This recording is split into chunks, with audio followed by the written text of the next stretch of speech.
महायुतीच्या उमेदवारांसाठी आपली जो आहे त्यांच्यासाठी समर्थन जाहीर केलेलं आहे।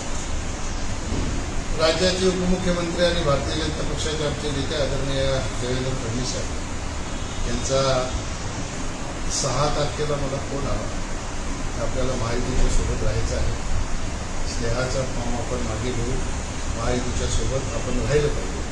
सन्माननीय मुख्यमंत्री एकनाथ शिंदे साहेब आपल्याशी संपर्क करणार आहे, त्यानंतर त्यांच्याशी चर्चा करून याबाबतला निर्णय करावा अशा प्रकारच्या सूचना।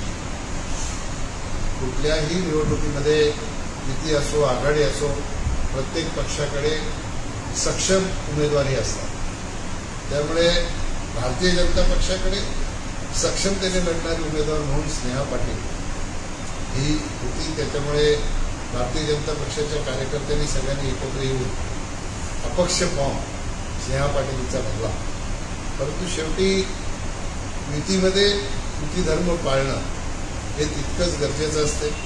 म्हणून सन्माननीय उपमुख्यमंत्री देवेंद्र फडणवीस साहेब यांच्या सूचनेनुसार आम्ही सगळ्यांनी एकत्र बसून कार्यकर्त्यांची समज घेतली आणि निर्णय केला की आपण महायुतीच्या सोबत राहून महायुतीचे उमेदवार शांताराम मोरे यांना निवडून आणण्यासाठी आपण सगळ्यांनी योगदान दिलं पाहिजे। सन्माननीय मुख्यमंत्र्यांच्या सोबत चर्चा झाल्यानंतरही या बाबतीतला निर्णय आम्ही घेतला। मुख्यमंत्र्यांनीही स्नेहाला विनंती केली की भविष्यामध्ये तुझं फ्युचर आहे, तुझ्यासाठी निश्चितपणाने आम्ही काही ना काही पदाची तरतूद करू, संधी देऊ तुला सेवा करण्याची, अशा प्रकारची शाश्वती दोन्हीही नेत्यांनी दिलेली आहे।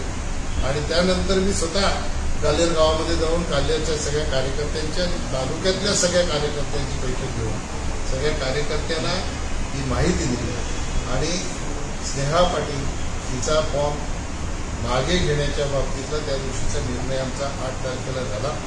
8 तारखेच्या निर्णयानंतर भारतीय जनता पक्षाच्या सगळ्या कार्यकर्त्यांची, मला वाटतं 9 तारखेला मी इकडेच प्रमुख कार्यकर्त्यांची जो 400 कार्यकर्ते होते त्यांची बैठक घेतली आणि त्यांना सगळ्यांना महायुतीचे उमेदवार शांताराम मोरे यांच्या प्रचारामध्ये उद्यापासून सामील होऊन जोमाने काम करा, शांताराम मोरे यांना निवडून आणा, अशा प्रकारचा संदेश सन्माननीय शिवसेनेचे नेते प्रकाश पाटील यांच्या उपस्थितीत दिला।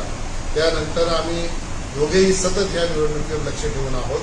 भारतीय जनता पक्षाचे कार्यकर्ते हे सर्व शक्तीनिशी शांताराम मोरे यांना निवडून आणण्यासाठी आपले योगदान देतील, अशा प्रकारची परिस्थिती निर्माण करण्यासाठी आम्ही दोघांनीही 8 तारखेपासून आजपर्यंत आम्ही दोघंही काम करत आहोत। मला विश्वास आहे की भारतीय जनता पार्टी, शिवसेना, राष्ट्रवादी आणि आमचे जेवढे मित्रपक्ष आहेत ते सगळे मित्रपक्षाचे कार्यकर्ते जोमाने काम करून 20 तारखेला भरघोस मतं शांताराम मोरे यांच्या पारड्यात टाकतील आणि 23 तारखेला महायुतीचा आमदार म्हणून शांताराम मोरे हे पुन्हा आपल्याला निवडून आलेले आपल्याला बघायला मिळतील। आमचं आता निवेदन संपलंय, तुम्हाला काय विचार?